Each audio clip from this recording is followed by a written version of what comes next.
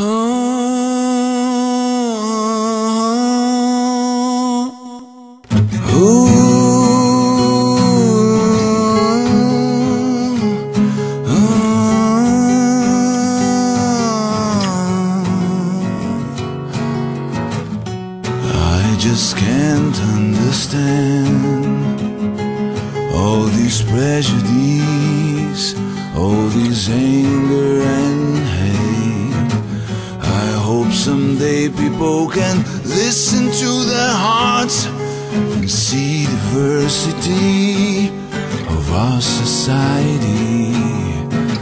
Let's work together in peace. Let us together and we'll be.